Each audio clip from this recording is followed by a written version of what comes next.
রাজধানীর ধানমন্ডিতে বিএনপির চেয়ারপারসনের উপদেষ্টা কাউন্সিলের সদস্য ও দলের স্থায়ী কমিটির সদস্য ব্যারিস্টার রফিকুল ইসলাম মিয়ার সহধর্মিণী অধ্যাপক ডক্টর শাহিদা রফিকের প্রথম মৃত্যুবার্ষিকীর স্মরণ সভায় যোগ দেন বিএনপি মহাসচিব এলজিআরডি মন্ত্রী মির্জা ফখরুল ইসলাম আলমগীর। ইরানের উপর সামরিক হামলার সমালোচনা করে তিনি বলেন, এটি ভয়াবহ বার্তা দিচ্ছে। প্রাণ লাচ্ছি, খুব খাচ্ছি, আরাম পাচ্ছি। দেশের প্রধানকে, রাষ্ট্রের প্রধানকে এবং একটি মতবাদের প্রধানকে হত্যা করা,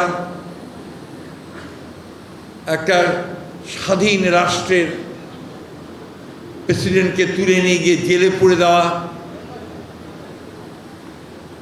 এক ভয়াবহ বিশ্ব।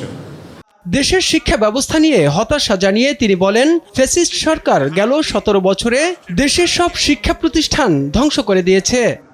গত 17-18 বছরে আমাদের সমস্ত প্রতিষ্ঠানগুলোকে ফ্যাসিস্ট শক্তি ধ্বংস করে দিয়ে গেছে। এ থেকে আবার টেনে ওপরে তোলা, প্রতিষ্ঠানগুলোকে গড়ে তোলা, রাষ্ট্রকে সত্যিকার অর্থে একটি জনকল্যাণমূলক রাষ্ট্র গড়ে তোলা, ন্যায়ের শাসনকে প্রতিষ্ঠা করা, সুশাসন প্রতিষ্ঠা করা, আইনের শাসনকে প্রতিষ্ঠা করা, এই বিষয়গুলোকে সামনে আবার নিয়ে আসতে হবে।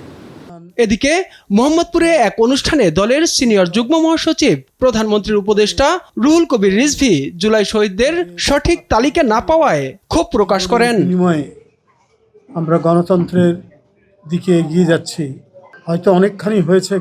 আমরা বিএনপি পরিবার গঠন করেছেন বর্তমানের প্রধানমন্ত্রী, বিএনপির চেয়ারম্যান জনাব তারেক রহমান। জুলাই শহীদদের পরিবার যেন কোনোভাবেই বঞ্চিত না হয় সেদিকে খেয়াল রাখার আহ্বান জানান রুহুল কবির রিজভী।